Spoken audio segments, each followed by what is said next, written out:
संपदा गोळा करायची, अतोनात प्रयत्न करून त्या संपत्तीचा विचार फक्त मुलांसाठी करायचा, मुलाबाळांसाठी करायचा. आणि एवढं करूनही ज्या कुटुंबासाठी, ज्या परिवारासाठी आपली एवढी धडपड चालू आहेत ना, त्याच परिवाराचा विचार करा. शेवटी एकच शिल्लक राहतं, ततः किम ततः किम ततः किम. काहीच शिल्लक नाही पाठीमागे. पुढे काय, पुढे काय, पुढे काय, काहीच नाही पुढे, पुढे काहीच नाही. जर अशी भावना संसारातून आपल्याला प्राप्त होत असेल तर त्याच्यासाठी काय एवढी धडपड आहे? त्याचं एकमेव कारण दैवी हेशा गुणमयी मम माया दुरत्यया.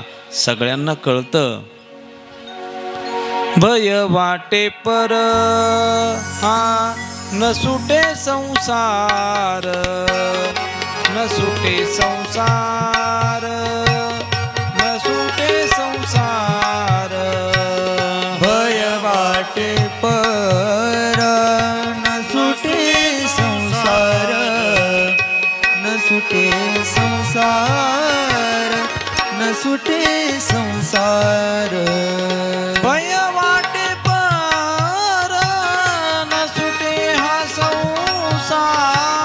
भय वाटे पर न सुटे हा संसार. भय वाटे पर न सुटे हा संसार. भय वाटे पर न सुटे हा संसार. भय वाटे पर न सुटे हा संसार. भय वाटे पर न सुटे हा संसार. भय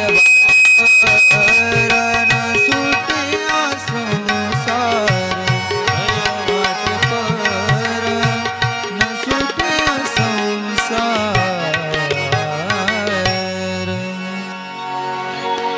कितीही प्रयत्न करा, कशाही प्रकारे त्या संसाराला नटवण्याचा प्रयत्न करा, तो संसार हा संसारच आहेत, पुढे पुढे सरकणारा आहेत. घड्याळाचा काटा जोपर्यंत त्याच्यामध्ये सेल आहे तोपर्यंत चालूच राहणार. त्याला कितीही थांबवण्याचा प्रयत्न करा. एकदा का तो सेल बंद पडला, त्याच्यातील चार्जिंग संपली का घड्याळाचे काटे पुढे सरकत नाहीत. आयुष्यामध्ये आपला सेल भगवंताच्या रूपाने तैसा हृदयामध्ये मी रामू, असता सर्व सुखाचा रामू, कामू विषयावरी. आपल्या हृदयातील सील म्हणजे भगवंताचं नाम आहे, भगवंताचं अधिष्ठान आहे. जोपर्यंत आपल्या हृदयामध्ये ते स्थानापन्न आहे तोपर्यंत आपलं शरीर चालतं. एकदा का ते बाजूला झालं तो भूतांची उमटे खडाडता. हे पंचमहाभूतांचा पुतळा, याची विल्हेवाट लावण्यासाठी लोकांचीच गरज आहे असं अजिबात नाही. एक लक्षात घ्या, जर यदा कदाचित ह्या शरीराची व्यवस्था लोकांनी लावली नाही तर ज्ञानोबराय म्हणतात कृमी कीटकांचा पुंजा आपोआप तयार होतो. त्याच्यामध्ये त्याची निर्मिती करावी लागत नाहीत. चालतं बोलतं शरीर कसंही असू द्या, परंतु जर एकदा का ते शांत झालं, याची विल्हेवाट आपोआप निसर्ग लावत असतो, आपोआप निसर्ग लावत असतो. आमचे संदीप महाराज आज कथेला आलेले आहेत. असे लहान असताना, ते मला वाटतं 4वी-5वीलाच असतील, आम्ही गेलो होतो अमरावतीला शिबिरासाठी. आणि शिबिरासाठी गेल्यानंतर ज्या गावामध्ये व्यवस्था होती, शौचाला आम्हा बाहेर जायला लागायचं. अजूनही आठवलं त्यांना. तर बाहेर जाण्यासाठी एक ओढा होता, असा लांब ओढा होता, त्या ओढ्यामध्ये आम्ही जायचं. तर हे दुपारच्या समयाला त्या ठिकाणी गेले, थोडेसे पुढे गेले त्या ओढ्याच्या दिशेने. पुढे गेल्यानंतर त्या काटवानामध्ये एक म्हातारा मारून टाकलेला होता. मारून टाकलेला म्हणजे त्याच्या कवटीमध्ये टोपी होती, त्याच्या सगळ्या अंगामध्ये सफेद शर्ट धोतं जसंची तसंच बांधलेलं होतं. शरीरामध्ये फक्त हाडं शिल्लक राहिलेली होती, बाकीचं काहीच नाही. म्हणजे तो कधी मारून टाकलेला होता हे पत्तासुद्धा नाहीत, नाही का. यांनी हात लावून पाहिलं, त्याच्या नाकामध्ये काड्या घातल्यात. म्हणजे एवढे सुद्धा तेव्हा बिलिंदर होते. 3 जण नेले होते. त्याच्यातील एक भगवंताच्या कृपेने देवा, गणिनाथ भाऊंचा देवा, हे 3ही भर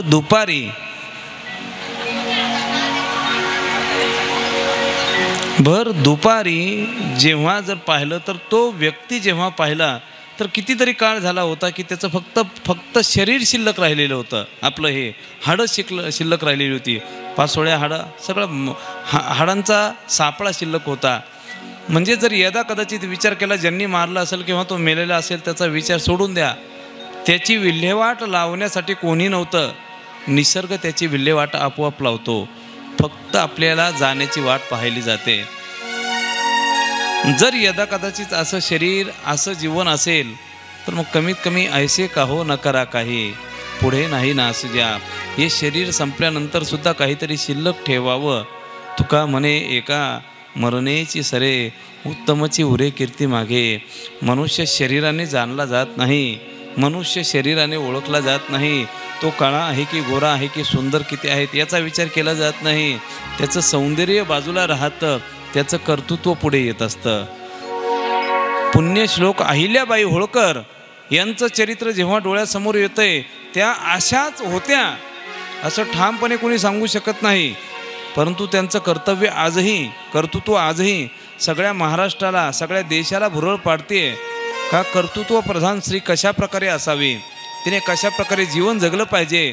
कर्तृत्व प्रधान स्त्री जर पोरगा जर चुकला तर त्याला सुद्धा हत्तीच्या पायाखाली तुडवून मारते. तिचं कर्तृत्व आजही जगताच्या शिरसावंदी आहे, डोक्यावर आहे. माणसाचं शरीर, त्या शरीराला किंमत दिली जात नाही, त्याच्या कर्तृत्वाला किंमत दिली जाते. 22 वर्षाच्या मुलावर सगळा भारत, सगळं विश्व एवढं प्रेम करतंय. का करतं? अरे थोर मोठमोठी लोक होऊन गेलेत तरी ते ज्ञानोबरायांच्या चरणावर डोकं ठेवतात, समाधीवर डोकं ठेवतात. जी ज्ञानेश्वरी 22व्या वर्षी 16व्या वर्षी तयार झाली ती ज्ञानेश्वरी आयुष्य जातं तरी कळत नाही. एवढी ज्ञानाची प्रगल्भता ज्यांच्यामध्ये साठवलेली आपल्याला पाहायला मिळते ना, ती शरीराने नाही, ती कर्तृत्वाने. आपण कर्तृत्व गोळा करणं गरजेचं आहे, कीर्ती कमवणं गरजेचं आहे. आणि ती कीर्ती अनायासे प्राप्त होत नाही, त्याच्यासाठी साहस करावे लागतात, त्या कीर्तीसाठी प्रयत्न करावे लागतात. जीवनाचं कल्याणच त्याच्यामध्ये दडलेलं आहे. म्हणून जीवनामध्ये कथेचा व्यासंग असला पाहिजे, कीर्तनाचा व्यासंग असला पाहिजे. अध्यात्माची जडणघडण जोपर्यंत आपल्या जीवनामध्ये होत नाही तोपर्यंत आपल्या जीवनाला आकार नाही आणि नाहीच. प्रत्येकाचा संसार चालू आहेत, पशुपक्ष्यांचाही संसार आहेत, त्यांनाही मुलं बाळं आहेत. मी सांगतो आपल्यापेक्षा जास्त प्रेम ते त्यांच्या मुलावर करतात, आपल्याहीपेक्षा जास्त प्रेम त्या मुलांवर करतात. जर यदा कदाचित त्यांचा संसार आणि आपल्या संसारात जर पाहिलं तर काय तफावत आहेत. त्यांचे विषय त्यांच्या मनाने योग्य आहेत आणि आपले विषय आपल्या मनाने योग्य वाटतात. परंतु जीवन जर पशुपक्ष्यांसारखं जर आपलं असेल तर आपल्या जीवनाला काहीही किंमत नाही. डुकराला मुलं झाली की त्यांचा सगळा ऐशो आराम, त्यांचा सगळा एसी रूम कुठे पाहायला मिळतो आपल्याला? नालीमध्ये. त्याच्यामध्येच त्यांना स्वारस्य वाटतं, त्याच्यातच त्यांना बरं वाटतं. आपलं ऐश्वर वेगळं, ब्रह्मादिक देवांचं ऐश्वर वेगळं, विषय वेगळे, विषयांची बैठक वेगळी. सुख मात्र तसंच आहेत विषयांचं, त्याच्यामध्ये बदल नाहीत.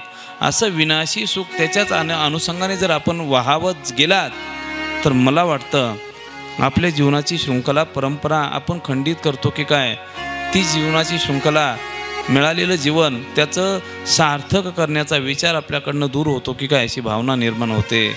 शौनकादिक आपल्याला तेच सांगतात, कथा रसपान करावी, कथेचा आनंद घ्यावा. का?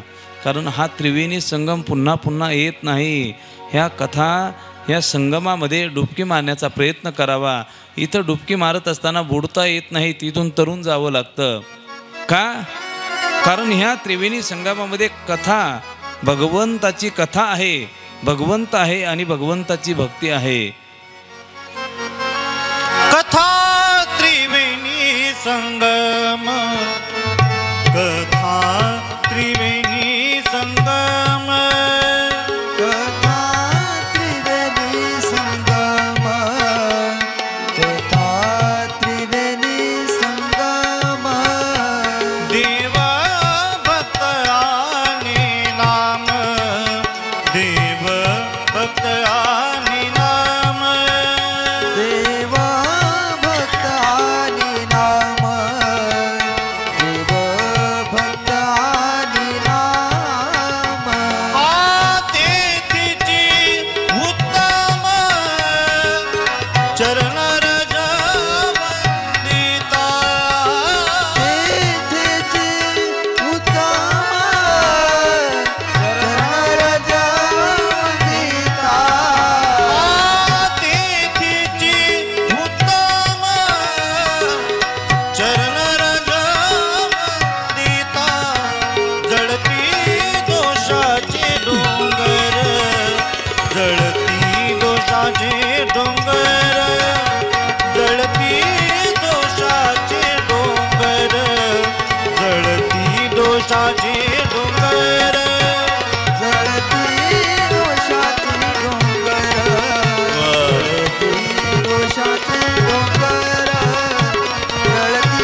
कथा त्रिवेणी संगम देव भक्त नाम तेथीचे उत्तम चरण रजवंदिता परितया पाशी पांडवा मी हरपला गिवसावा जेथ नाम घोष बरवा करीती ते माझा.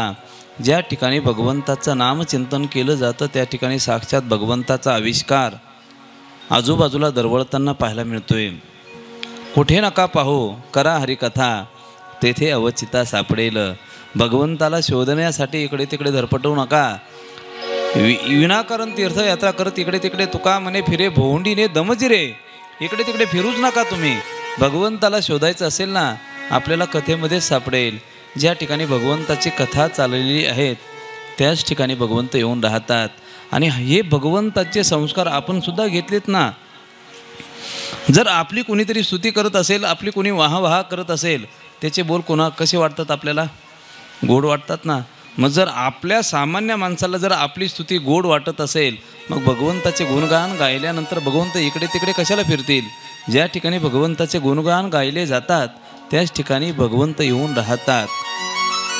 एक सांगेन मी तुम्हाला, आपण बाकीच्या गोष्टी फापट पसारा जर आपल्या वाणीने इतरत्र बाकीचे उपहासात्मक शब्द मुखातून काढत राहिलात ना ती वाणी अपवित्र होते विटाळशी होते.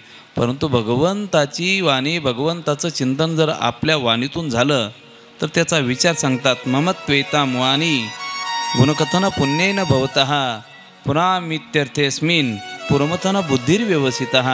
आपल्या बुद्धीची ही पवित्रता आपल्या वाणीची ही पवित्रता भगवंताच्या नामामध्ये आहेत. भगवंताचं नाम ज्यांच्या मुखामध्ये बाहेर पडतंय त्यांचं दर्शन घ्यावं वाटतं. फक्त नाव जर मुखातून बाहेर पडत असताना भगवंताविषयी ज्यांचं चिंतन चालू आहेत त्यांचं दर्शन घेतलं जातं. भगवंताची तर भेटही दूर आहेत संतांची भेटही दूर आहेत. नुसता एखादा वारकरी जरी नामचिंतन ज्ञानोबा तुकोबा यांचं भजन करत चाललात तरीही मनुष्य सगळे लोक त्याचे दर्शन घेतात. का भगवंताचा हा कुणीतरी भक्त आहेत पार्षद आहेत वारकरी आहे. एवढी ताकद नामामध्ये आहेत. आपल्या जीवनाची पवित्रता वाढवण्याचं एकमेव साधन भगवंताची कथा आहे. आणि ती कथा आपण पुन्हा पुन्हा रसपान करण्याची गरज आहे. सूतजी शौनकादिकांना सांगतात. आणि हीच कथा राजा परीक्षितीला शुकदेवजी सांगतात. का सांगतात याचा विचार आपण काल धावता पाहिला. पांडव कुळामध्ये जन्माला आलेला परीक्षिती त्याला ही कथा रसपान करण्याचं परमभाग्य प्राप्त होतं. प्रश्नचिन्ह निर्माण होतंय. साधारणतः समाजकार्यामध्ये व्यस्त असलेलं जीवन कथेमध्ये 3-3, 4-4 तास बसून ऐकणं सोपी गोष्ट नाही. कारण समाजाला वेळ देण्याची गरज आहे.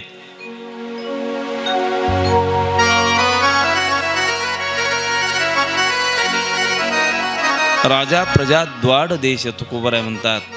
राजाचं जर लक्ष प्रजेकडं नसेल तर त्याला द्वाड म्हणतात. द्वाड काही कामाचा तो राजा नाहीत.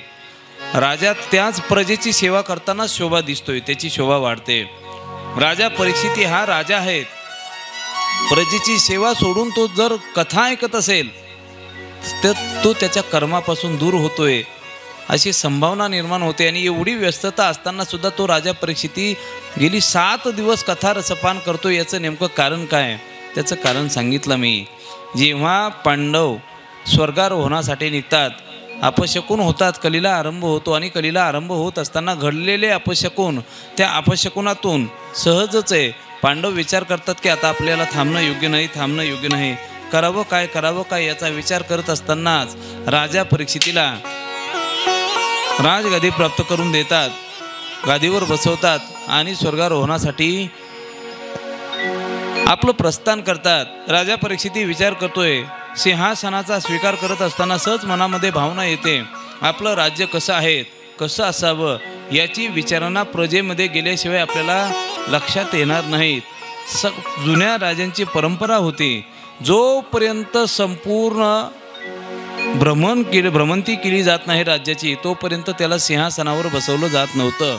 प्रजेमध्ये काय हाल अपेष्ट आहेत त्यांना कशाची आवश्यकता आहेत याची जाणीव ज्या राजाला होते तोच त्या राजगादीचा अधिकार. आपण टेलिव्हिजनवर पाहतो त्याचा आधार घेऊनच त्या तयार केलेल्या असतात. छत्रपती शिवाजी महाराजांनी संपूर्ण स्वराज्य निर्माण करत असताना अगोदर प्रजेच्या मनामध्ये घर करून ठेवलं, प्रत्येक मनाची जाणीव करून घेतली आणि नंतर स्वराज्याची उत्थापना केली, निर्मिती केलेली पाहायला मिळते. राजा परीक्षितीची विचार करतोय, सिंहासन प्राप्त झालं परंतु प्रजेमध्ये काय हाल आहेत म्हणून पाहण्यासाठी जेव्हा जावं अशी भावना निर्माण होते.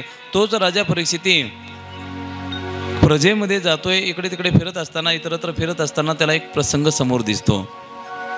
एक गोमैया आणि एक बैल एका नांगराला झुंपलेला असताना त्या बैलाचे 3 पाय तुटलेले आहेत.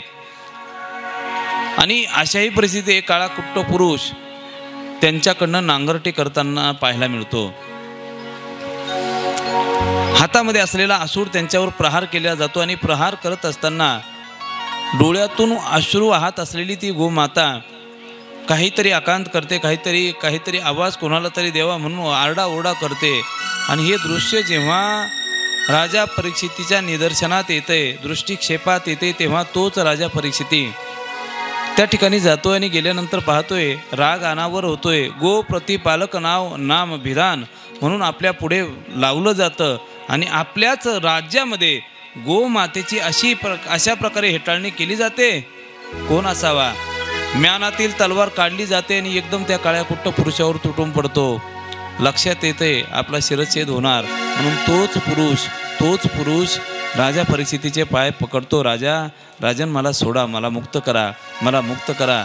करा. अरे आहे तरी कोण? धर्म प्रतिपालन करत असताना सगळ्या राज्यामध्ये आनंद आहेत आणि माझ्या स्वराज्यामध्ये, माझ्या राज्यामध्ये जर एका गोमातेची अशा प्रकारची छळना केली जात असेल तर तुला जिवंत राहण्याचा अधिकार नाहीत. याच्यानंतर मी आता असं करणार नाहीत म्हणून तो पाय पकडतो.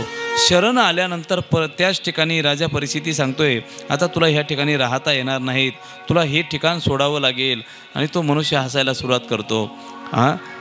ठिकाण सोडावं लागेल हे तुमचं म्हणणं बरोबर आहेत, परंतु सगळीकडे जर तुमचंच आधिपत्य असेल, तुमचंच अधिराज्य असेल तर मी जावं कुठे? म्हणे आहे तरी कोण तू? सांग ना. त्याने स्वतःचा परिचय द्यायला सुरुवात केली जाते. माझं नाव कली, मी कली आहे. कली म्हटल्यानंतर लक्षात येते काहीतरी याच्यामध्ये गंमत आहे. आणि ही गोमैया ही म्हणे साक्षात भूमाता आहेत, धरणी माता आहेत. धरणी माता पृथ्वी रूपी वत्स ब्रह्म्यापाशी जाये, नेत्रा वाहे तोय सांगत असे. बुडविला धर्म अधर्म झाला फार, सोसवेना भार यांचा मज. जेव्हा ह्या भूतलावर अत्याचार अनाचार वाढतो तेव्हा हीच भूमाता गोमातेचं स्वरूप धरून भगवंताला विनंती करत असते. आणि तीच भूमाता गोमातेच्या रूपाने आहेत. अनेक प्रकारचे असूड तिच्यावर ओढले जातात. जो बैल पाहायला मिळतोय ना, 3 पाय तुटलेले, ज्याचे 3 पाय तुटलेले आहेत. आणि तो बैल तरी आहे कोण? बैल म्हणजे साक्षात धर्माचा आविष्कार, धर्माचं स्वरूप म्हणजेच ऋषभ म्हणतात ना त्याला, तो धर्माचा आविष्कार आहेत, धर्माचं स्वरूप आहेत. त्याचे 3 पाय तुटलेले आहेत.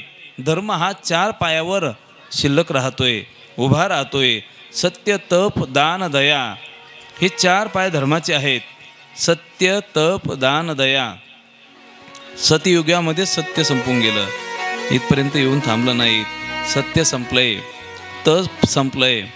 तप करायचं जर आज ठरवलं तर मला वाटतं कीर्तनाचे 2 तास, कथेचे 3 तास, आपले पाय इकडे तिकडे कधी होतात पत्ताही लागत नाहीत.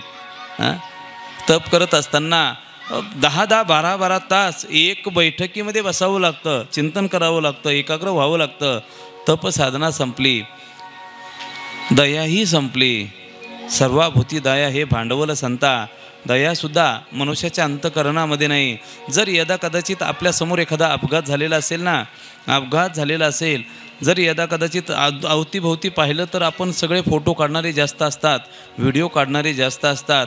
आणि जर एखाद्याला म्हटलं ना कोणीतरी यांना उचला, उचलायची ताकद नाही म्हणे, ॲम्ब्युलन्स येणारच आहेत, उचलायची गरज काय, आपण हात लावायचा नसतो. फोटो काढणारे पाहते भरपूर असतात, परंतु जर यदा कदाचित विचार केला तर सहकार्य किंवा अंतःकरणामध्ये दया निर्माण होणं सोपी गोष्ट नाही. सत्य गेलं, तप गेलं, दया गेली, फक्त 1 पाय शिल्लक राहिला आणि तो म्हणजे दान.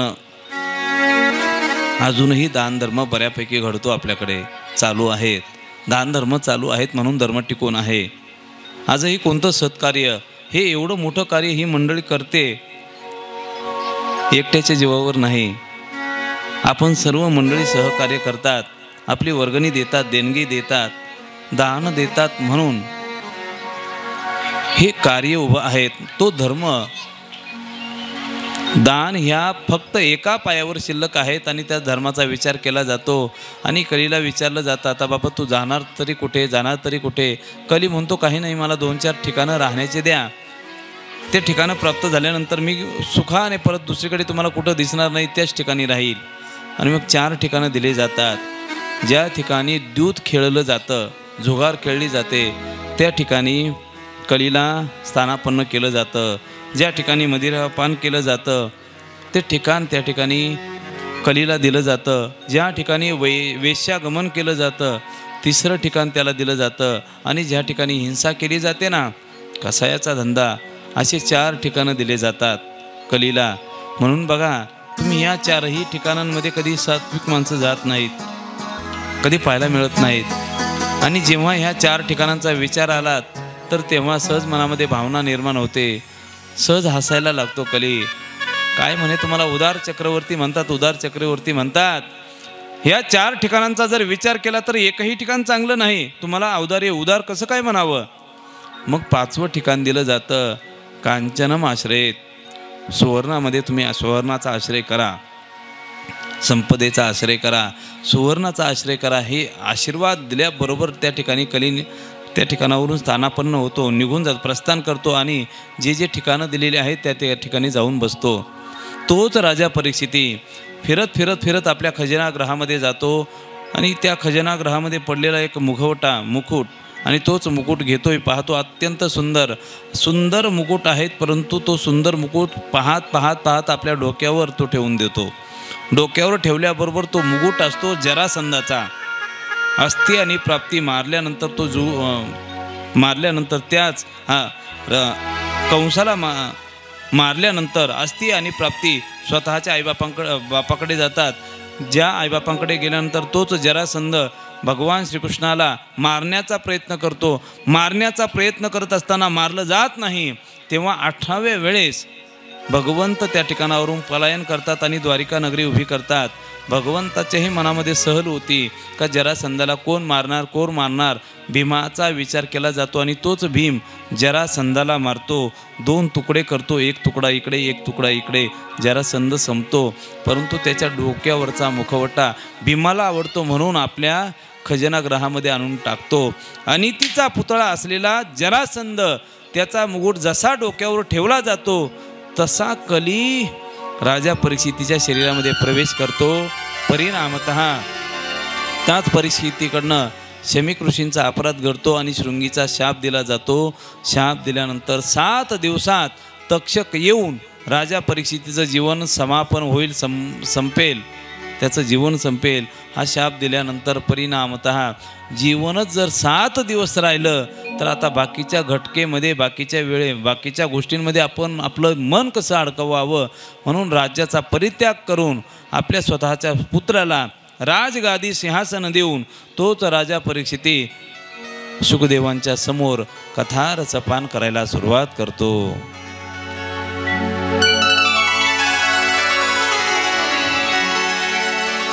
माणसाचं मरण जेव्हा डोळ्यासमोर दिसतं तेव्हा माणसाला बाकीचे विषय आठवत नाही. आपल्याला फक्त एकच आठवतं, मला जिवंत राहण्यासाठी भगवंताशिवाय दुसरं कोणी नाही. याचा अनुभव बहुतेक सगळ्यांनाच येतो आणि येऊनही गेला. ज्या काळामध्ये कोरोनामध्ये जर पाहिलं तर मला वाटतं त्यावेळेस आपल्या घरचे विचार करत नव्हते.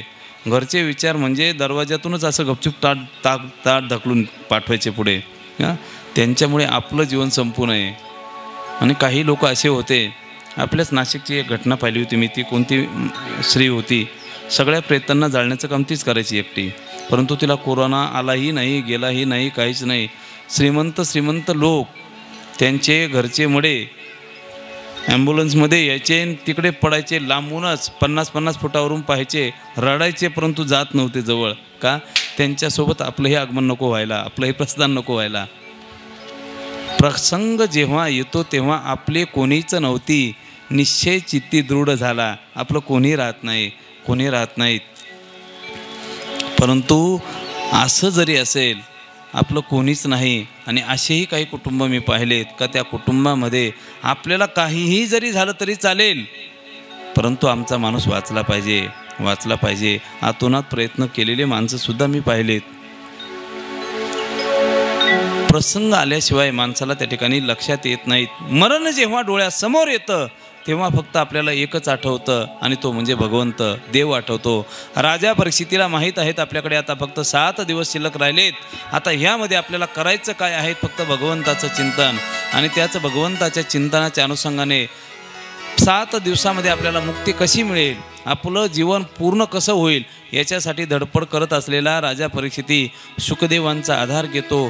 शुकदेवांच्या मुखारविंदातून कथा सुरुवात होते आणि त्याच कथेचा विचार करत असताना सृष्टीची निर्मिती कशी झाली याचा विचार आपल्या समोर येतोय. आणि त्याच सृष्टीचा विस्तार सांगत असताना मनु आणि शत्रुपेचं चरित्र येतंय. वराह भगवंताचा अवतार होतो. सृष्टीला पृथ्वीला स्थानापन्न केलं जातं आणि त्याच मनु शत्रुपेला 3 कन्या आणि 2 मुलं होतात. आकुती, देहुती, प्रसूती. आकुती ही मुलगी रुचीला दिली जाते, त्यांच्यापासून त्यांना यज्ञ आणि दक्षिणा निर्माण होतात. देहुती ही कर्दमाला दिली जाते, कर्दमाच्या अनुषंगाने देहुतीला 9 कन्या होतात आणि 9 कन्या झाल्यानंतर 10वा पुत्र होतो. तोच 10वा पुत्र आपल्या आईला सुंदर असं गीतेचं तत्त्वज्ञान सांगतो. तेच गीतेचं तत्त्वज्ञान म्हणजेच कपिल गीता, जी भगवंताने अर्जुनाला सांगितली. त्याच अर्जुनाचं तत्त्वज्ञान, तेच अध्यात्माचा ठेवा सर्वांच्या अनुषंगाने सांगोपांग विचार करून नमे भक्तीर ममोजिता, भक्तीशिवाय भगवंताला मोजता येऊ शकत नाही अशी भक्तीची महती सांगून कपिल भगवंताचा अवतार होतोय. कपिल भगवान आपल्या आईला तत्त्वज्ञान सांगतात. उपदेश भलत्या हाती झाला चित्ती झरावा. आपल्याला चांगलं सांगणारा आपला लहान बाळ, आपला नातू जरी असेल तरी त्याचं चांगलं घ्यावं का? त्याच्या वयाचा विचार करू नये. त्याच्या मुखातून निघणारे शब्द महत्त्वाचे आहेत. उपदेश भलत्या हाती. कपिल भगवान आपल्या आईला ज्ञानाचा उपदेश करतात आणि देवती माता आपल्या मुलाच्या मुखातून निघालेल्या तत्त्वज्ञानाच्या अनुषंगाने मुक्त होते. कपिल भगवंताचा अवतार होतो. देवती मातेचा विचार केला जातो आणि पुढे प्रसूती माता, जिचा विचार आपण काल पाहिला. प्रसूती माता दक्षाला दिली जाते. त्या दक्षाला दिल्यानंतर तिला 16 मुली होतात. धर्माला 13 दिल्या जातात. 1 अग्नीला दिली जाते, 1 पितरांना दिली जाते आणि सर्वात लाडकी मुलगी जिचं नाव सती, तिचा विवाह महादेवांसोबत केला जातो. शंभू महादेवांसमवेत विवाह होतो. परंतु घडलेला प्रकार आपल्याला माहीत आहेत. कुठेतरी मत्सराच्या भावनेने, अहंकाराच्या भावनेने दक्षाच्या मनामध्ये सल राहते. त्याच अनुषंगाने सती मातेचं आयुष्य संपन्न होतं आणि तीच सती परत पार्वतीच्या रूपाने हिमालयामध्ये जन्माला येते. हिमालयामध्ये जन्माला आल्यानंतर तीच हिमकन्या, जिचं नाव पार्वती, त्याच पार्वती मैयाचा विवाह शंभू महादेवांसमवेत होतो. आणि आता पुढे उत्तानपाद राजाचं दिव्य चरित्र, प्रियव्रत राजाचं त्याच वंशावळीचं चरित्र आपल्या पुढे प्रगट होतंय. प्रियव्रत राजा कशा प्रकारे जीवन जगतोय, उत्तानपाद राजा कशा प्रकारे जीवन जगतो, याचं गोड चिंतन आपल्या पुढे प्रगट होतोय. उत्तानपाद हा आपल्याला सर्वांना माहीत आहे. आपल्याला बहुतेक कथा ऐकलेली आहेत. लहानपणी ज्या मंडळींनी जुने पुस्तकं पाहिलेली असतील, 3री 4थीच्या पुस्तकामध्ये ते होतं. एक होता राजा, त्याला 2 बायका, नाही का, एक आवडती एक नावडती. आवडतीला 1 मुलगा असतो, नावडतीला 1 मुलगा असतो आणि तो हे फक्त माहीत होतं. परंतु ही कथा एवढी मोठी दिव्य कथा आहे याचा विचार कोणाच्याच मनात नव्हता. उत्तानपाद राजाच्या घरी भगवंताचा आविष्कार, ध्रुव बाळाचा जन्म झाल्यानंतर देखील बुद्धी भ्रमिष्ट झालेला उत्तानपाद जेव्हा सुरुचीचा आधार धरतो, जिचं नाव सुरुची, आणि आपलं जीवन कशा प्रकारे उद्ध्वस्त करतो याचा गोड विचार उत्तानपाद राजाचं चरित्र सांगतं. आपल्याही जीवनामध्ये 2 बायका असतात, एक सद्बुद्धी आणि एक दुर्बुद्धी. दुर्बुद्धीचा जर आधार घेतला तर आपलं जीवन अधपतित दिशेने चालतं आणि सद्बुद्धीचा आधार घेतला तर आपलं जीवन उत्तुंग शिखरावर जाऊन पोहोचतं. पहा तुम्ही कधी कधी मनामध्ये एखादी वाईट गोष्ट होणार असली ना तर आपलं मन सांगतं करून टाक बिंदास, काही घाबरू नको, मी आहेच तुझ्या पाठीशी. कोण सांगतंय? मन सांगतं. परंतु एक मन असं म्हणतं नाही रे बाबा, हे करणं चांगलं नाही बरं का, हे करणं चांगलं नाहीत. हे ज्या दोन गोष्टी आपल्या मनामध्ये दरवळतात ना, ह्या दोन गोष्टी दरवळणाऱ्या गोष्टी म्हणजेच आपल्या दोन पत्न्या आहेत, एक सुरुची आणि एक सुनीती. सुनीतीच्या कुशीमध्ये जन्माला आलेला ध्रुव नीतिवान बनतो. तीच नीती ध्रुव बाळाच्या मनामध्ये घुसून दिल्यानंतर तोच ध्रुव बाळ अवघ्या 5 वर्षाचं असताना गुरुकुलामध्ये शिक्षण घेत असताना गुरूंच्या मुखातून शब्द बाहेर पडतात, अरे तू राजपुत्र आहेत, युवराज आहेत, हे शब्द ऐकले जातात. आणि तोच पुत्र उत्तानपाद मांडीवर जाऊन बसतो. सुरुची हात पकडते आणि त्याला खेचते आणि सांगते, जा वनामध्ये जा, वनामध्ये भगवंताला प्रसन्न करून घे आणि प्रसन्न केल्यानंतर त्या भगवंताला सांग मला सुरुचीच्या गर्भामध्ये जन्माला घाल. सुरुचीच्या गर्भामध्ये, माझ्या गर्भामध्ये जन्माला तू आला का मग तुला उत्तानपाद राजाची मांडी मिळेल. रडत रडत येतो आणि सुनीती जवळ येतो, सवती जवळ येतो आणि आपल्या आईला म्हणतो, आई आई, माझी लहानी आई मला अशी म्हटली का असं असं कर. एखादी दुसरी बाई असती तर म्हटली असती तू मोठा हो आणि तिचा काटा काढ. परंतु सुनीतीने ते धडे दिले नाहीत. म्हणे बाळा, तुझी आई तुला कधीही चुकीचा मार्ग सांगणार नाही. जोपर्यंत हे सांगितल्या जात नाही तोपर्यंत तू भगवंताच्या प्रयत्नासाठी, भगवंताच्या प्राप्तीसाठी प्रयत्न करणार नाही. कुठेतरी हृदयाला कठोर शब्द लागल्यानंतरच मनुष्य प्रवृत्त होतो. पहा तुम्ही, एखादा मुलगा जर अभ्यास करत नसला ना त्याला तुम्ही कठोर शब्दामध्ये बोला, अरे तुझ्यापेक्षा दगड बरा, आपली तुलना दगडासोबत केली, राग येतो. आणि राग आल्यानंतर ते शब्द एवढे जास्तात, एवढा अभ्यास करतो का 10वी इयत्तेमध्ये त्याचा पहिला नंबर येतो. का? जोपर्यंत हृदयाला धक्का लागत नाही तोपर्यंत मनुष्य सामान्यामध्येच पडलेला असतो, विशेषामध्ये प्रवृत्त होत नाहीत. तुझी आई म्हटली, अरे हा गर्भवास समज दुःखम न भूतो न भविष्यती, गर्भवासासारखं दुःख दुसरं नाही आहे हे तुझ्या आईला सुद्धा माहीत आहे. परंतु जर यदा कदाचित तुला भगवंताच्या प्राप्तीसाठी प्रवृत्त करायचं, कारण जोपर्यंत ह्या शब्दामध्ये वर्णन केलं जात नाही तोपर्यंत तुझ्या लक्षात येणार नाही. म्हणून तुझ्या आईने हे शब्द खर्च केले. जा बाळा, भगवंताच्या प्राप्तीसाठी प्रयत्न कर, वनामध्ये जा. स्वतःची आई सांगते अवघ्या 5 वर्षाच्या पोराला. आणि तोच ध्रुव वनामध्ये जायला निघतो. बस पावलं चालत पुढे पडत असतानाच ब्रह्मदेव महर्षी नारदजी पुढे येतात आणि नारदजी म्हणतात, अरे बाबा 5 वर्षाचा आहेत, कुठे चालला? नाही म्हणे, मी देवाच्या प्राप्तीला. देवाच्या प्राप्तीचं वय आता आहे का? आता खेळण्याचं वय आहेत, बागडण्याचं वय आहेत आणि तू कुठे देवाच्या प्राप्तीला चालला? म्हणे तुम्ही साधू आहात का भोंदू आहात? म्हणे. कोण म्हणतंय? ध्रुव बाळ म्हणतो, देवाच्या प्राप्तीला ना वयाची मर्यादा, ना जातीची मर्यादा, ना कुळाची मर्यादा. जेव्हा उपरती होईल तेव्हाच देवाच्या प्राप्तीसाठी प्रयत्न करावे. हे शब्द ऐकल्यानंतर महर्षी नारदजी त्या ठिकाणी त्याच ध्रुव बाळाला एक मंत्राचा उपदेश करतात. त्याच मंत्राचा जप केला जातो. ओम नमो भगवते वासुदेवाय. ओम नमो भगवते वासुदेवाय. ओम नमो भगवते वासुदेवाय. ओम नमो भगवते वासुदेवाय. वासुदेवाय प्रभु रामचंद्राय. वासुदेवाय प्रभु रामचंद्राय. वासुदेवाय प्रभु रामचंद्राय. वासुदेवाय प्रभु रामचंद्राय. ओम नमो भगवते वासुदेवाय. ओम नमो भगवते वासुदेवाय.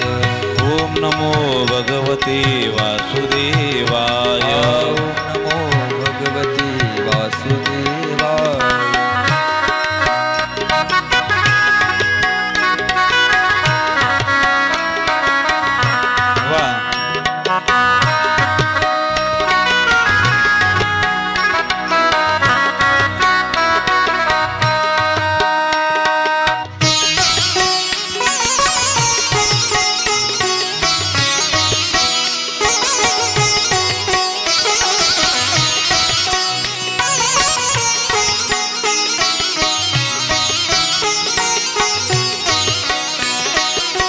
वासुदेवाय नमो कृष्णचंद्राय वासुदेवाय नमो कृष्णचंद्राय वासुदेवाय नमो रामचंद्राय वासुदेवाय नमो हरि रामचंद्राय ओम नमो भगवते हरि वासुदेवाय ओम नमो भगवते वासुदेवाय ओम नमो भगवते वासुदेवाय ओम नमो भगवते वासुदेवाय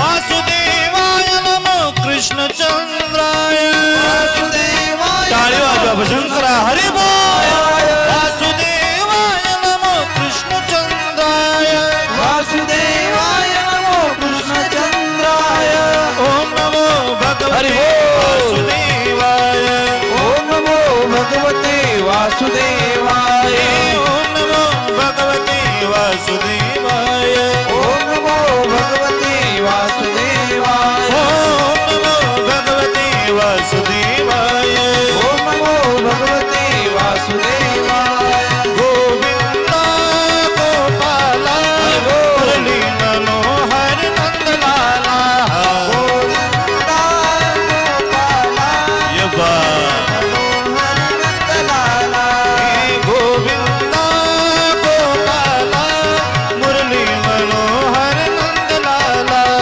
गोविंदा गोपाला मुरली मनोहर टाळी वाजवा हरि बोल मुरली मनोहर नंदलाला मुरली मनोहर नंदलाला मुरली मनोहर नंदलाला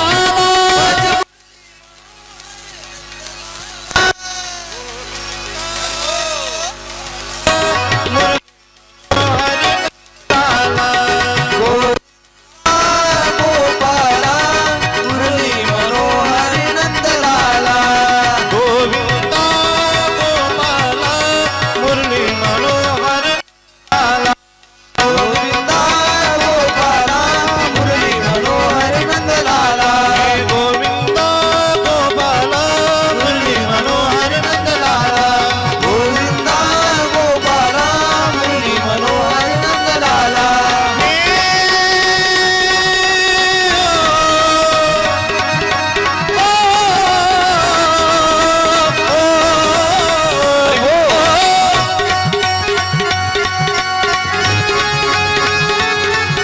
अषाढवतारं मेघमलारं फणिभावं जलधारं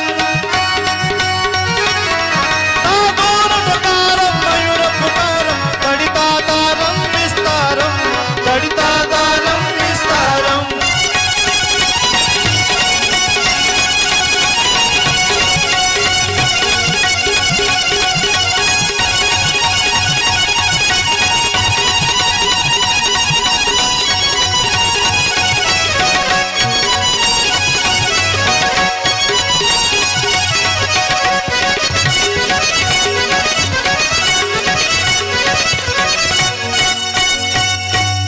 बोलिए श्री बांके बिहारी लाल की ओम नमो भगवते वासुदेवाय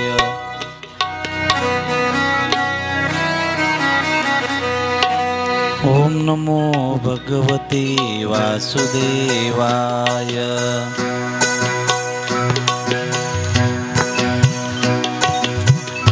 भगवंताचं चिंतन करत करत तोच ध्रुवबाळ वनामध्ये जातोय.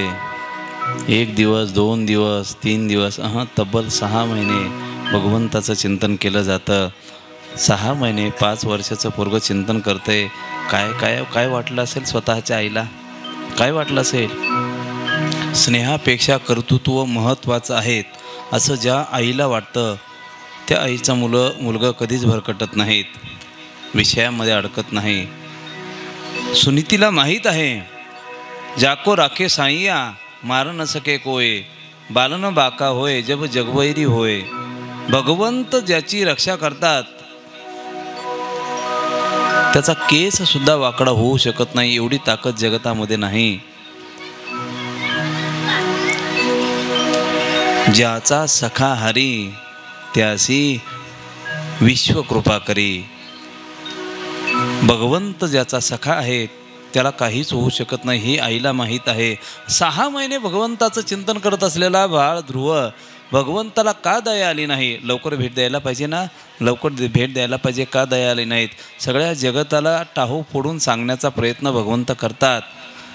5 वर्षाचं बाळ जर भगवंताची प्राप्ती करू शकेल, 5 वर्षाचं बाळ, आपल्याकडे एक पळवाट आहेत, पळवाट. शास्त्राने काही अपवाद निर्माण केलेत आणि ते अपवाद आपण कधी कधी नियम करून बसतो. आपलं शरीर जर साथ देत नसेल तर एखादी साधना करू नये. परंतु कधी कधी असं होतं की शास्त्रांनी सांगितलं साधना करू नये, एवढंच घेऊन पळतो माणूस. नलगती सायास जावे वनांतरा, वनामध्ये जाऊ नये, ठाईचं बैसुनी करा एकचित्त. घरामध्ये जास्त चित्त अडकलं का फक्त हेच प्रमाण दिलं जातं, ठाईचं बैसुनी करा एकचित्त. वनामध्ये जाण्याची भीती वाटते, साधना करण्याची भीती वाटते. नलगती सायास जावे वनांतरा. तीर्थ करू नका, काही करू नका, काही करू नका. हे अपवाद काही गोष्टी सांगितल्यानंतर त्याचाच नियम बनवण्याची सवय माणसाला पडलेली आहेत. 6-5 वर्षाचं पोरगं बाळ जर यदा कदाचित भगवंताच्या प्राप्तीसाठी 6 महिने साधना करत असेल तर आपण घरी राहणं योग्य नाहीत. माझ्याकडनं काय होतं, माझ्याकडनं काय होतं, माझ्याकडनं काय होतं. राजा शिवछत्रपती शिवाजी महाराजांचं चरित्र जेव्हा डोळ्यासमोर येतंय ना, अवघ्या 13-14व्या वर्षी स्वराज्याची स्थापना करण्याची प्रवृत्ती निर्माण होणं आणि स्वराज्य निर्माण करण्याची भावना निर्माण होणं हे 13 वर्षाचं बाळ आपल्याला शिकवतं. तेव्हा लोकांची भावना फक्त एकच होती, शंभू महादेवांचा अवतार आहे, शिवाचा अवतार आहे, आपण सामान्य आहोत, आपल्याकडनं काय होतं. पळवाट आहेत ही पळवाट. मोठ्यांचं कर्तृत्व ही कुठेतरी अवतार मीमांसा जोडायची आणि आपण पळायचं, पाठीमागे पळायचं. आपल्याकडनं काहीच होत नाहीत. मोठे संघर्ष करण्यासाठी शिका, तेव्हाच माणसाचं जीवन मोठं होतं. आणि संघर्षापासून जेव्हा माणूस दूर पळतो ना, तेव्हा त्याचं जीवन फक्त निकामी राहतं, सामान्य जीवन राहतं. जेवढी माणसं मोठी झाली त्यांचा मोठेपणा हा संघर्षातूनच मोठा झाला, अनायासे त्यांना मोठेपणा प्राप्त झालेलं नाहीत. मी कायम चरित्र सांगतो. सिंधुताई सपकाळ, आज त्यांना अनाथाची माय म्हटलं जातं, अनाथाची माय. आणि प्रत्येक माईला वाटतं आपलंही तसं नाव निघावं, तसं नाव निघावं. फक्त चरित्र अगोदर वाचा, अनाथाच्या माईने अगोदर काय केलं आहे. अवघं 19 वर्षाचं वय असताना घर आणि संसार आणि माहेर दोनही गोष्टींना मुकावं लागतंय. 19व्या वर्षात आपल्या लहान चिमुकल्या 8 वर्षाच्या बाळाला घेऊन तान्ही बाळातीन म्हणते ना आपल्याकडे, तान्ही बाळातीन, ती तान्ही बाळातीन जगतामध्ये लोकांमध्ये फिरते. तारुण्य अंगावर, मुसमुसतं तारुण्य अंगावर अनेक भूतं तिची चिंधड्या करण्यासाठी प्रयत्न करतात. आणि ही मेलेल्या भूतांमध्ये आपलं जीवन जगून अनाथाची माय बनते.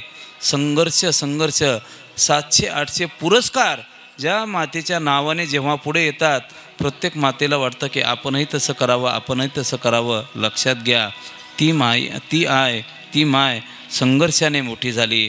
आपण थोड्याशा घटनांमुळे आपलं जीवन संपवतो. सासू बोलली चला बाटली घेऊया, चला. सासू बोलली चला रेल्वे पाहूया, आई बोलली, मम्मी बोलली, पप्पा बोलले, लगेच आपल्या जीवनाची दिशा बदलते. संघर्षाने माणसाचं जीवन मोठं होतं. ध्रुव बाळाने संघर्ष केला, सामान्य संघर्ष नाहीत. जर यदा कदाचित 5 वर्षाच्या बाळाच्या जीवनात एवढा मोठा संघर्ष आहे तर आपलं जीवन काय आहे. ध्रुव बाळाचं चरित्र आपल्याला शिकवतंय. 5 वर्षाचा असताना सुद्धा भगवंत भेटू शकतात. जातीचा विचार केला जात नाही, कुळाचा विचार केला जात नाहीत. आणि ध्रुव बाळाचं दिव्य चरित्र आपल्यापुढे प्रगट होतं आहे. त्याच ध्रुवाचा विचार करत असताना पुढे भ्रमी, अंग, वेन, निषाद आणि पृथ्वीराजाचं दिव्य चरित्र येतं आहे.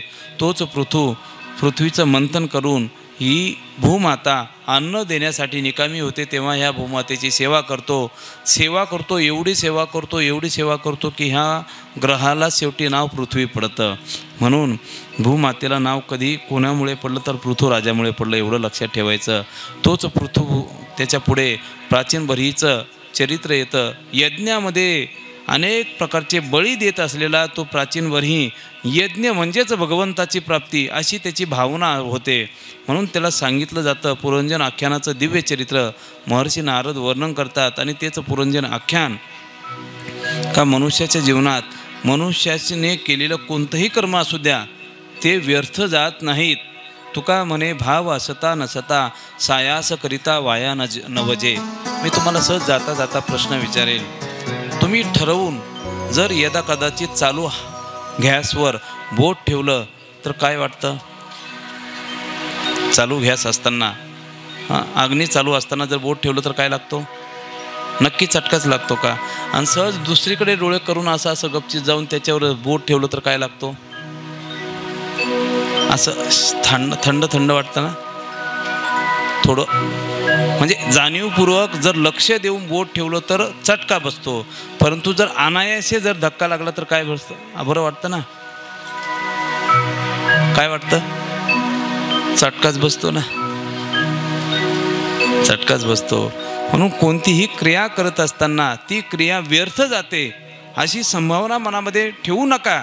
काही करा, कसंही करा, भगवंताचं भजन करा. निजल्याने गाता उभा नारायण बैसल्या कीर्तन करिता डोले. स्वयंपाक करता करता जरी राम राम तुम्ही म्हणत राहिलात ना, व्यर्थ गेलं आहे असं कदापि समजू नका. ज्या ज्या कामामध्ये तुम्ही रत आहात त्या कामामध्ये भगवंताच्या नामाचं पुंटन करा. मनुष्य जन्म मोल रे, माटी में ना रोल रे, अब तो मिला ये फिर न मिलेगा, कभी नहीं कभी नहीं कभी नहीं रे. मनुष्य जन्म मोल रे, माटी में ना रोल रे, अब तो मिला ये फिर न मिलेगा, कभी नहीं कभी नहीं कभी नहीं रे.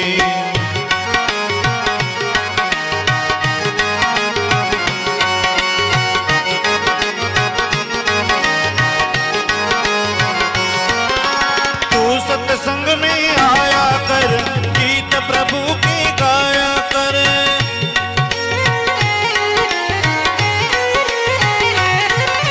तू सत्संग में आया कर, गीत प्रभु की गाया कर. सांझ सवेरे बैठ के बंद ध्यान प्रभु का लगाया कर. नहीं लगता कुछ मूल रे, माटी में ना रोल रे, अब तो मिला ये फिर न मिलेगा, कभी नहीं कभी नहीं कभी नहीं रे. मनुष्य दे अनमोल रे, माटी में रोल रे, अब तो मिला रे, कभी न मिलेगा, कभी नहीं रे. जय हो.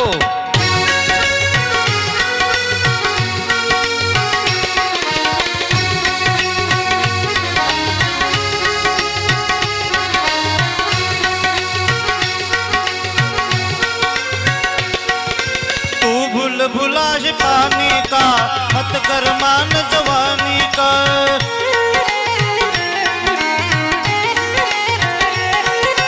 तू भुला है पानी का, मत कर मान जवानी का. नेक कमाई कर ले भाई, पता नहीं जिंदगानी का. मीठा सबसे बोल रे, माटी में ना रोल रे, अब तो मिला ये फिर न मिलेगा, कभी नहीं कभी नहीं कभी नहीं रे. मनुष्य जन्म अनमोल रे, माटी में ना रोल रे, अब तो मिला ये फिर न मिलेगा, कभी नहीं कभी नहीं कभी नहीं रे. अब तो मिला ये फिर न मिलेगा, कभी नहीं कभी नहीं कभी नहीं रे. अब तो मिला ये फिर न मिलेगा, कभी नहीं कभी नहीं कभी नहीं रे. गोपाल कृष्ण भगवान की जय. अब तो मिला ये फिर न मिलेगा, कभी नहीं कभी नहीं कभी नहीं रे. मनुष्य जन्म अनमोल असा नरदेह आपल्याला प्राप्त झालात. ज्या काळामध्ये भगवंताचं नामचिंतन करण्याची इच्छा होईल त्या काळाला सोडायचं नाहीत. कारण आपल्या मनामध्ये कधी दुष्प्रवृत्ती दुर्विचार निर्माण होतील पत्ताही लागत नाही. अरे चालता चालता एवढं मन चांगलं असतं चालता चालता तर काही इकडे तिकडे विषयांमध्ये भरकटलं कधी पत्ताही लागत नाही आपण काय चूक करतो. असे कितीही माणसं आहेत अपराधी पाहायला मिळतात आपल्याला. त्यांचे अपराध पाहिल्यानंतर त्यांचं जीवन वाईटच आहे असं कदापि नाही, परंतु विलिंदर मन त्यांना कधी धोका देतं पत्ताही लागत नाही. मनुष्य पूर्णतः वाईटही नाही आणि पूर्णतः चांगला देखील नाही, एवढं लक्षात ठेवा. माणसाचं मन माणसाला बिघडवतं आणि माणसाचं मन आपल्याला चांगलं करत असतं. ध्रुव बाळाचं दिव्य चरित्र येतं, प्राचीन बरीचं पुरंजन आख्यानाचं दिव्य चरित्र आपल्या पुढे येतं आहे आणि सर्व शास्त्र एकच टाहो फोडून सांगतंय. आलोड्य सर्व शास्त्रानी विचार्यंच पुनः पुनः इदमेकं सुनिष्पन्नम ध्येयो नारायणो हरी. सर्व शास्त्र आपल्याला एकच सांगतं, सर्व शास्त्रांचं सार एकच आहेत. ध्येयो नारायणो हरी. भगवंताचं नाम चिंतन करा, नारायणाचं चिंतन करा.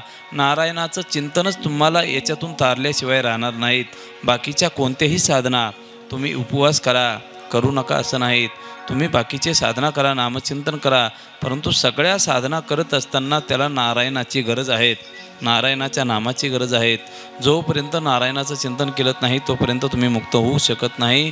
ध्रुव बाळाचं दिव्य चरित्र येतं आहे, पृथ्वीराजाचं दिव्य चरित्र आपल्या पुढे प्रकट केलं जातं आणि पुढे त्याच ध्रुव बाळाचं चरित्र वर्णन करत असताना प्राचीन बरीचं पुरंजन आख्यान सांगत असताना पुढे प्रियव्रत राजाचं दिव्य चरित्र आपल्या पुढे ठेवलं जातं.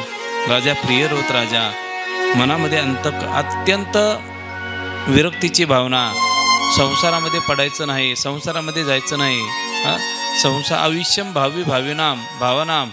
जर यदा कदाचित एखादी गोष्ट आपल्या प्रारब्धामध्ये अनिवार्य असेल, तुम्ही तिला कितीही चुकवण्याचा प्रयत्न करा, ती चुकवता येत नाही चुकवता येत. संसाराला कंटाळून, आईबापांना कंटाळून एक व्यक्ती, एक मुलगा साधारणतः 15-16 वर्षाचा असताना घराच्या बाहेर पडतोय. आपल्याला ही संपदा नको आहेत. कोट्याधीश असलेला पोरगा सगळी संपदा परित्याग करून जेव्हा वनामध्ये जातो, भगवंताचं चिंतन करत इकडे तिकडे फिरत असतो. फिरत असताना काही पोलीस त्याला पकडून नेतात आणि पकडून नेल्यानंतर विचार केला जातो आता याला चोर म्हणून डांबण्यात यावं. परंतु त्याच पोराला डांबण्याचा प्रयत्न केला जातो. काही सदग्रस्त त्या ठिकाणी येतात आणि सहज एका IPSची नजर त्याच्यावर पडते. त्याच्या चेहऱ्याकडे पाहिल्यानंतर हा चोर नाही अशा त्याच्या मनामध्ये सहज भावना निर्माण होते. म्हणून तोच IPS म्हणतो, बाळा खरं सांगतो चोरी केली का? तो म्हणतो, बाबा मी चोरी करणार नाही. त्याचं खरं बोलणं ऐकून तो IPS म्हणतो, बाळा मी एका गोष्टीवर तुला मुक्त करतो, सोडील, परंतु माझं ऐकलं पाहिजे. म्हणे काय सांगा ना? काही नाही, तुला माझ्या घरी राहावं लागेल. ठीक आहेत म्हणे, मी तुमच्या घरी राहीन, पण चोरी मी केली असं मला शिक्षा करू नका. घर सोडून, सगळी संपत्ता सोडून अटक केला जातो. IPS त्याचा स्वीकार करतो, दत्तक म्हणून स्वीकार केला जातो. सगळी संपदा सोडली जाते. त्या पोराला घरी घेतलं जातं आणि साधारण 15-16 वर्षाचा पोरगा सहज त्याच्यावर भावना होते. मुलगा नाही, मुलगी नाही, सगळी संपत्ती IPS त्याच्या नावे करून टाकतो. लक्षात घ्या तुम्ही. आणि तोच मुलगा विचार करत करत पुढे आता पावलं नाईलाजास्तव त्या ठिकाणी राहतो. कोणीच नाही म्हणून एक कुटुंब, एक मागणं त्याला येतं. एकच मुलगी घरामध्ये जन्माला येते. कोट्याधीश व्यक्ती, ती मुलगी याच्या गळ्यामध्ये टाकली जाते आणि त्या मुलीची सगळी संपदा परत याच्याच गळ्यात येऊन पडते. म्हणजे जर प्रारब्ध बलवत्तर असेल तर ते प्रारब्ध चुकवता येत नाही. लक्षात घ्या तुम्ही. मनुष्याचा संसार भगवंताने अगोदरच तयार करून ठेवलेला आहे. आपण म्हणतो लग्न होत नाही. होत नाही. जर होणार नसेल तर होणारच नाही. आणि जर लग्न होणार असेल तर 60व्या वर्षी सुद्धा कधी बहुल्यावर चढावं लागतं. बरोबर आहे की नाही? 60 वर्ष झालेत. इथं 25 वर्षाला भेटत नाही, तिथं 60 वर्षाने भेटते. याचं कारण काय? हे प्रारब्ध संसार आहे हा. याला बदलवता येत नाही. मनुष्य बदलू शकत नाही. बदलवण्याचं काम फक्त परमार्थ आहेत. आपण आपल्या प्रयत्नाने भगवंताच्या प्राप्तीसाठी प्रयत्न करा. प्रियव्रत म्हणतोय, माझ्या जीवनात मला संसार करायचा नाही तर आकाशवाणी होते, बाबा तुला संसार करावाच लागेल, संसार करावाच लागेल. भगवंताला प्रियव्रत म्हणतात, जेणेकरून माझ्या अध्यात्मामध्ये परमार्थामध्ये अडसर येणार नाही असं काहीतरी करा. परिणामता कोणत्याही प्रकारचा परमार्थामध्ये अडसर येऊ नये. त्या अनुषंगाने त्याला अग्निग्रह नावाचा पुत्र होतो. पुढे नाभी ऋषभदेव आणि त्याच ऋषभदेवाच्या उदरी भरत राजाचा जन्म होतो. कुळ पवित्र तर आपलं आयुष्य पवित्र असतं. कुळाची पवित्रता आपल्याला आपल्या जीवनामध्ये काहीतरी सांगत असते. तोच भरत राजा चांगल्या प्रकारचे प्रजेचं राज्य करतो. 18 भार वनस्पती, फळे फुले उळती, 22 त्या पोखरणी नदी गंगा वाहती, हे सुख सांडुनिया कासया योग सेविती. सर्व संसार उपभोगत असताना सहज मनामध्ये वीट निर्माण होतोय. अरे ह्या संसारामध्ये उरलं तरी काय? काहीच नाही ना, काहीच नाही. तोच भरत राजा सर्व संघ परित्याग करून, राजगादीचा परित्याग करून वनात जातो, वनामध्ये जातोय. परंतु पूर्ण संसार सुटलेला नाही अजून. सगळा संसार त्याग करतो, वनामध्ये जातो, झोपडी उभी करतो आणि झोपडीमध्ये भगवंताचं चिंतन करता करता एक दिवस गंगेला सूर्यनारायणाला अर्घ्य देत असताना सूर्यनारायणाला पाणी सोडतो आणि एक हरणाचं पाडस असं वाहत वाहत येतंय. ते पाडस बुडतंय म्हणून त्या हरणाच्या पाडसाला उचलतो आणि आपल्या झोपडीमध्ये आणून ठेवतो. त्याची आई गतप्राण होते. परिणाम असा होतो, विचार करतोय आता करावं काय, आता करावं काय. मग त्याची दुधाची व्यवस्था करणं, त्याची चारा पाण्याची व्यवस्था करणं, सगळ्या गोष्टींची व्यवस्था तो करू लागतो. आत्तापर्यंत नाम संसार सोडून नामचिंतन करत होता. आता चिंतन कशाचं चालू झालं? हरणाचं. हरणाने काही खाल्लं असेल की नाही, हरणाला चारा आणायचा कोणता, काय खाईल, काय खाईल. तेच हरण थोडंसं टणक असं 5-6 महिन्याचं टणक होतं आणि त्याचा कळप दिसल्याबरोबर ते हरिण त्या कळपामध्ये पळून जातं. ते हरण पळून गेलं, परंतु याच्या हृदयातील हरिण निघायला तयार नाहीत. सारखं चिंतन हरणाचं, कुठे गेलेलं असेल, हिंस्र प्राण्याने खाल्लं की नाही, काय झालं असेल, काय झालं, असं चिंतन करता करता तोच गतप्राण होतो. अंतिमती 6 गती गेला. पुढचा जन्म हरणाचा प्राप्त होतो. म्हणून चिंतन करत असताना आपण ज्याचं चिंतन करतो ती व्यवस्था पुढच्या जन्माची आहेत, एवढं लक्षात ठेवा. आपण ज्याचं चिंतन करू, म्हणून चिंतन कोणाचं करावं याचाही विचार मनामध्ये असला पाहिजे. भगवंताचं चिंतन का? कारण भगवंताचं चिंतन केलं की भगवंताचं स्वरूप आपल्याला प्राप्त होईल. शेवटी कितीही म्हणत असेल का देवाघरी गेले, परंतु चिंतन कोणाच्या घरी पाठवतो ते आहे महत्त्वाचं. चिंतन जर दुसऱ्याचं असेल तर ते चिंतन देवाघरी नाहीत, दानवाघरी जातंय. परिणामतः हरणाचा जन्म मिळतोय. लक्षात येतंय आपल्याकडनं खूप मोठी चूक झाली. त्या हरणाच्या रूपात असताना सुद्धा भगवंताचं चिंतन ते हरिण करतंय आणि पुढचा जन्म परत साधूचा मिळतोय. जडभरत राजा हरणी गर्भा गेला, घाला तो घातला वासनेने. आणि पुढचा जन्म एका राजकुलामध्ये मिळाल्यानंतर काहीच काम नाही, फक्त भगवंताचं चिंतन करतायत. राजकुलामध्ये येऊन सुद्धा भगवंताचं चिंतन सोडलं नाही, तेव्हा सगळे राजकुलातील लोक विचार करतात हे आपल्या काहीच कामाचं दिसत नाहीत, वनात सोडून द्या याला. जे काहीच कामाचं नाही ते आमचे विनोदाने महाराज म्हणतात, जे काहीच कामाचं नाही ते गुरुकुलात नेऊन सोडा. शाळेमध्येही शिकत नाही, घरचंही काम करत नाही, नाहीतर आळंदीला टाकून द्या. महाराज 2 मुलं जर असतील ना तर मोठ्या मुलाला तोच इंग्लिश मिडियमला जातो आणि लहान इकडे का हा काहीच करीत नाही, हो अजून वाचता पण येत नाही, राहू द्या तुमच्याकडे राहू द्या. अपेक्षा किती, कशामुळे? काहीच कामाचं नाही ते इकडे. जडभरत राजाला वनात सोडलं जातं आणि वनात सोडल्यानंतर तो जडभरत राजा भगवंताचं चिंतन करत असताना रहुगणाची भेट होते. रहुगण राजा गुरुच्या शोधार्थ चाललेला असतो आणि गुरुच्या शोधार्थ चाललेला रहुगण राजा जेव्हा भरत राजाची भेट होते त्याच ठिकाणी आपली पालखी थांबवली जाते. गुरु उपदेश घेतला जातो आणि तोच भरत राजा रहुगणाला उपदेश करतो. रहुगण राजाला सुद्धा मुक्ती प्राप्त होते. आता हा रहुगण राजा कोण? मागच्या जन्मातलं जे हरणाचं पाडस होतं ना, साधूची भेट झाल्यामुळे राजाचा जन्म प्राप्त झाला. मागचं सगळं पाप धुवून गेलं, त्याचं आयुष्य उज्ज्वल झालं. आणि परंतु जडभरत राजाला 2 जन्म घ्यावे लागलेत. परत राजाच्या कुळामध्ये जन्माला येऊन रहुगण राजाला उपदेश करण्याचं काम सुद्धा परत जडभरतालाच पडलं. संगती व्यर्थ जात नाही. मोठ्याची संगती मोठंच करते. हरणाचं पाडच होतं, परंतु राजकुलामध्ये जन्माला आला आणि राजकुलामध्ये जन्माला येऊन सुद्धा साधूला उपदेश करावा लागला, तेव्हा मुक्ती प्राप्त झाली. मोठ्याची संगती धरा. प्रियव्रत राजाचं दिव्य चरित्र या ठिकाणी येतं आहे. आणि पुढे तोच पुलहाश्रमाच्या ठिकाणी रघुगण राजाला उपदेश करतात. पुढे संगतीचा वर्णन केलं जातं. अजामेळ अंतमरणाशी आला, तोवरी स्मरला नाही तुझं, प्राण जाते वेळे म्हणे नारायण, त्यासाठी विमान पाठविले. चुकीची संगत असताना सुद्धा फक्त मुलगा नारायण आहेत, त्या नारायणाचं चिंतन करता करता भगवान विष्णूचे पार्श्वद येतात आणि अजामेळ्याला वैकुंठामध्ये घेऊन जातात. अंतकाळीची वासना, अंतिमती सहागती म्हणून त्याच हिरण्यकशिपूचं दिव्य चरित्र येते. गर्भामध्ये असताना, कयादूच्या गर्भामध्ये असताना त्या गर्भाला महर्षी नारदांचा उपदेश मिळतोय आणि तोच उपदेश एका साक्षात भगवंताच्या आविष्काराला जन्माला घालण्यासाठी कारण ठरतोय. तोच बाळ प्रल्हाद आणि त्याच प्रल्हादाच्या अनुषंगाने हिरण्यकशिपूचा वध करण्यासाठी साक्षात भगवान श्री नारायणाचा अवतार हिरण्यकशिपू भगवंताचा अवतार होतो. महर्षी हिरण्यकश्यपूला मारण्यासाठी नरसिंह भगवंताचा अवतार होतोय. नरसिंह भगवान की जय, नरसिंह भगवान की जय, नरसिंह भगवान की जय. नरसिंह भगवंताचा अवतार होतो. लक्षात ठेवा, वेळ आपली कमी राहिलीत आणि त्या वेळेच्या अनुषंगाने आपल्याला नरसिंह भगवंताचा अवतार झाला, सत्कार झाला, फुगे फुटले. नरसिंह भगवंताचा अवतार होतो. हिरण्यकश्यपूला मारलं जातं, प्रल्हादाला मांडीवर घेतलं जातं. पुढे मन्वंतराचा विचार केला जातो. चाक्षुष मन्वंतरामध्ये गजेंद्र तो हस्ती सहस्र वरुषे, जळा माझी नखरे पिढीला असे कोणी नाही साहे, अंती वाट पाहे विठो तुझी. त्या गजेंद्राचा उद्धार केला जातो,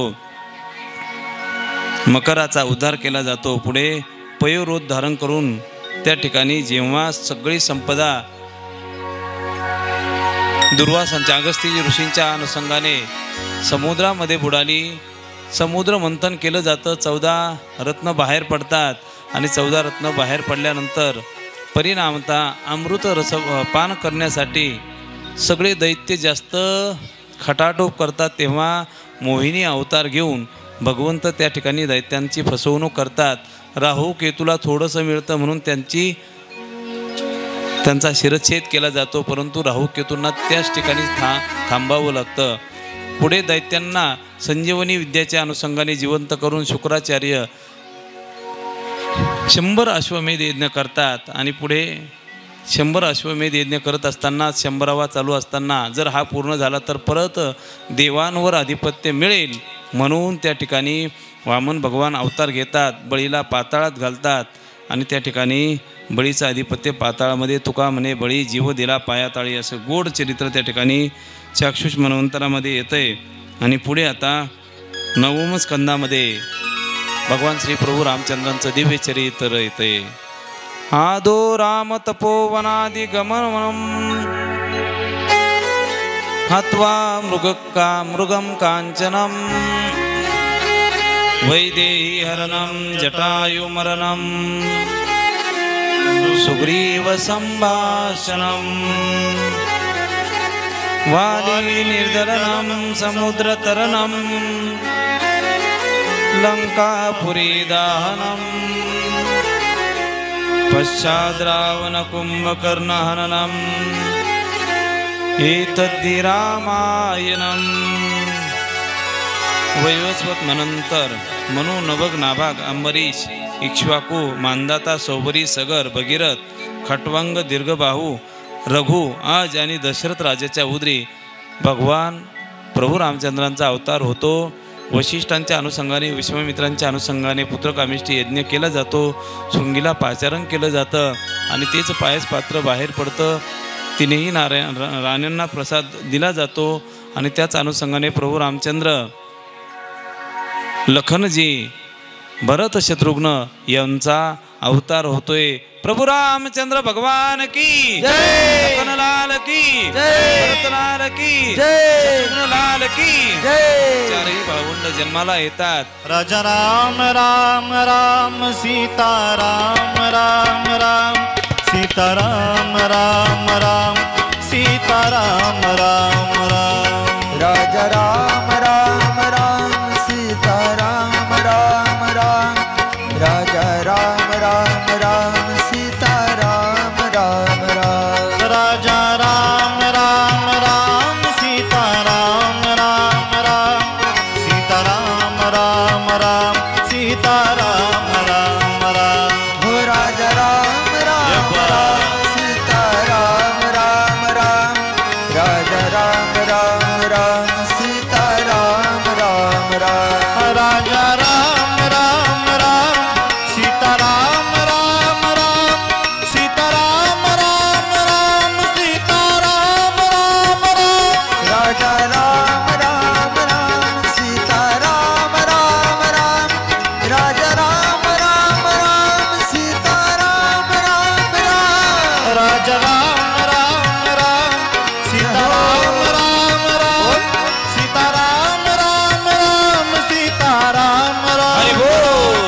गाई राजा राम श्री राम राधे राम सीता राम राम राजा राम राम राम सीता राम राम राम सीता राम राम राम सीता राम राम राम राजा राम राम राम सीता राम राम राम राजा राम राम राम सीता राम राम राम राजा राम राम राम सीता राम राम राम सीता राम राम राम सीता राम राम राम राजा राम राम राम सीता राम राम राम राजा राम राम राम सीता राम राम राम राजा राम राम राम सीता राम राम राम राजा राम राम राम सीता राम राम राम राजा राम राम राम सीता राम राम प्रभु रामचंद्र भगवान की जय। भगवान की जय। शत्रुघ्न भैया की जय। लक्ष्मण भैया की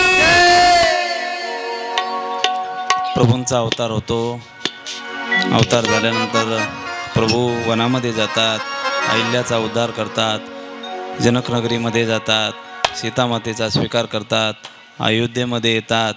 राज्याभिषेकावेळी कैकेयीचे 2 वर मागले जातात आणि पुढे वनगमन होतं.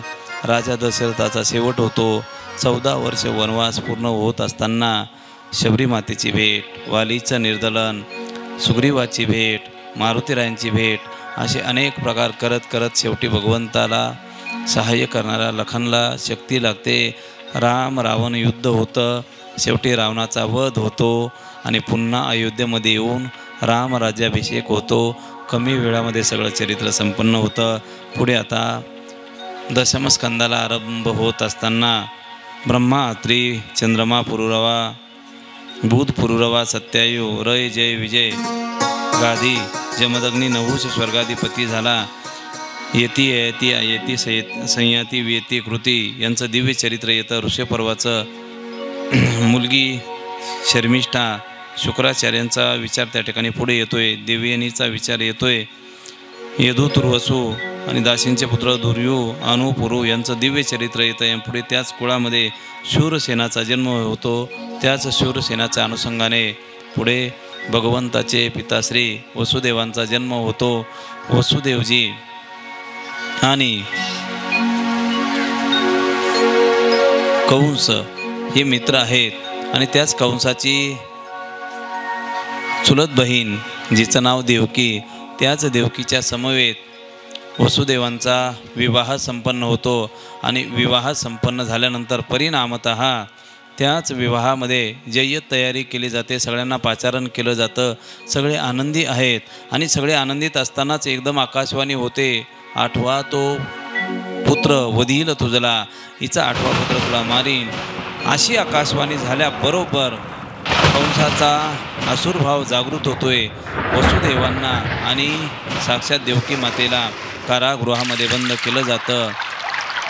पहिला पुत्र, दुसरा पुत्र, तिसरा पुत्र, 5वा, 4था, 5वा, 6वा पुत्र, विचार करत करत करत करत करत 7वा पुत्र रोहिणी गर्भी नेवणी घातला. योग मायेच्या सहाय्याने 7वा गर्भ रोहिणीच्या मातेच्या गर्भामध्ये नेऊन टाकला जातो. आता 8वा गर्भ देवकी मातेच्या गर्भामध्ये नांदायला जेव्हा सुरुवात होते, देवकीचे तेज दिशे जैसा सूर्य, ज्याप्रमाणे सूर्याचं तेज आहे त्याप्रमाणे देवकीचं तेज वाढायला सुरुवात होते. 1 महिना, दुसरा महिना, तिसरा महिना, असे 8 महिने पूर्ण होतात, 9 महिने पूर्ण होतात आणि भगवंत एकदम सुंदर स्वरूप धारण करून चतुर्भुज रूपामध्ये प्रगट होतात. शंख चक्र गदा पद्म शशंक चक्रम सकिरीट कुंडलम सपीत वस्त्रम सरसीरुक्षरम सहार वक्षस्थल कौस्तुभ श्रियम नमामि विष्णुं शिरसा चतुर्भुजम, अशा सुंदर स्वरूपामध्ये अवतीर्ण होतात. देवकी मैया म्हणते, देवा असं जर तुम्ही अवताराला आले तर तुझी आई म्हणून मला कोणी ओळखणार नाही देवा.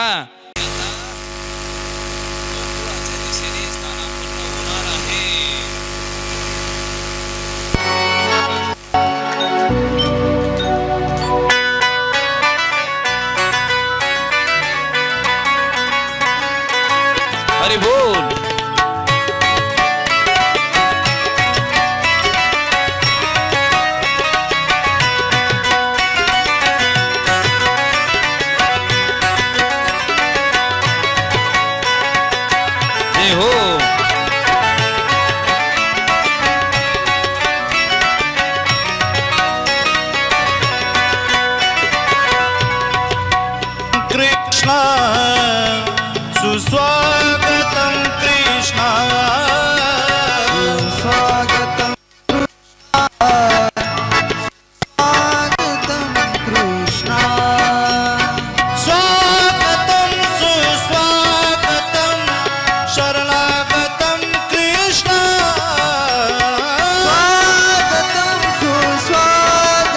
खाली बसा सर्वांनी खाली बसा खाली बसा सर्वांनी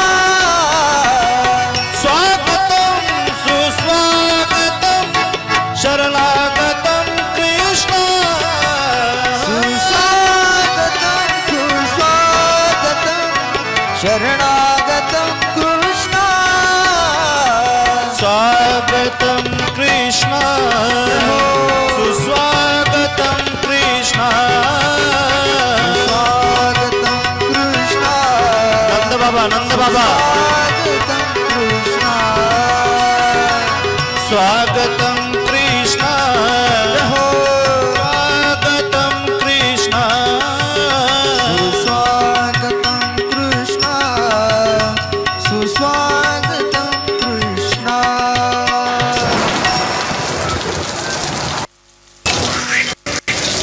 मुक्तीला कमळापती पायीची बंधने गळती. भगवंताला जसं डोक्यावर घेतलं जातं त्याच बंदीखान्याचे दरवाजे आपोआप उघडतात. म्हणती असे रक्षपाळ तेम्या मोहिले सकळ. रक्षपाळ झोपी जातात, मूर्छित अवस्थेमध्ये पडलेले आहेत. आणि आता वसुदेवजी पावलं बाहेर टाकतात. मंद मंद मेघ करी गर्जना, ढिमझिम ढिमझिम असा पाऊस चालू आहे. काळी खुट्ट रात्र आहे आणि अशा अंधेरी रात्रीमध्ये वसुदेवजी भगवंताला घेऊन पावलं पुढे टाकतात. यमुना मातेच्या तीरावर येतात. दुतडी भरून वाहत असलेली यमुना मैया तिचं पात्र वाढतंय. वसुदेवजी विचार करतायत, पहिलं तीराला जायचं आहे, गोकुळामध्ये भगवंताला घेऊन जायचं आहे. करावं काय करावं काय. परिणामता पाणी वाढायला सुरुवात होते. कमरेपर्यंत दाढीपर्यंत तोंडापर्यंत पाणी जेव्हा येतंय, भगवंत हळूच पाय बाहेर काढतात. यमुना मातेला दर्शन देतात आणि दर्शन दिल्याबरोबर एकदम यमुनेचं पात्र एकदम खाली होऊन जातं. आता गोकुळाच्या आवारामध्ये आलेले आहेत. किर्र शांतता आहेत. नंद बाबा गोठ्यामध्ये जाऊन गोमातेच्या सान्निध्यामध्ये भगवंताचं चिंतन करतात. देवा लवकर या ना, देवा लवकर या ना, याचं चिंतन नंद बाबा करतायत. यशोदा मैया आपल्या कुशीमध्ये मायाला जन्माला घालते आणि जन्माला घातल्यानंतर परिणामतः वसुदेवजी हळूच त्या वाड्यामध्ये शिरतायत. सगळी झोपलेली मंडळी आहे. पावलं वर वर वर वर पडत सुरुवात होतात.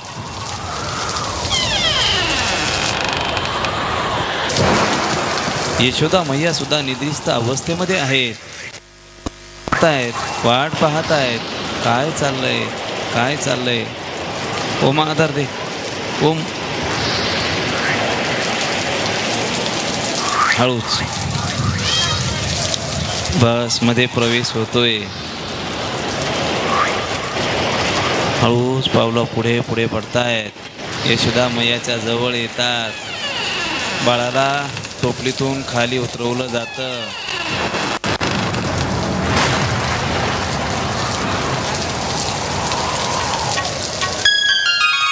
यशोदा मैयाच्या कुशीमध्ये बाळाला दिलं जातं.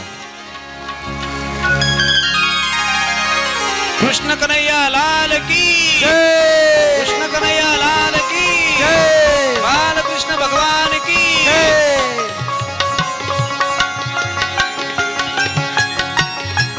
सुनंदा मैया नंदबाबाला सांगते. नंदबाबा एवढे आनंदाने पुढे पुढे सरसावतात. पावलं पुढे पडतायत.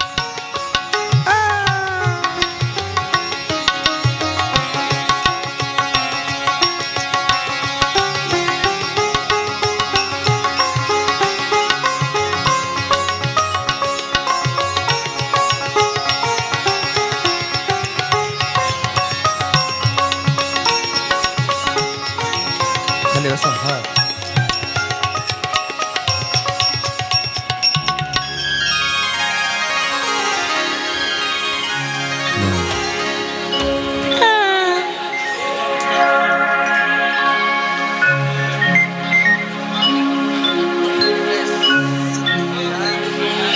भगवान श्रीकृष्णाचा अवतार झालेला आहे. भगवंत रडायला सुरुवात करतात.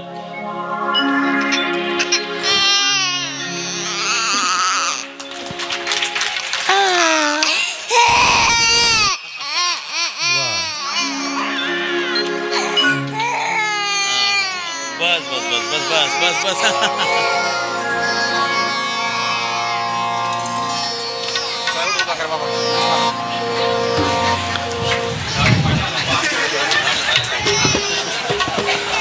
यशोदेला एवढा आनंद झाला परंतु दुसरी यशोदेचा चेहरा बारीक झाला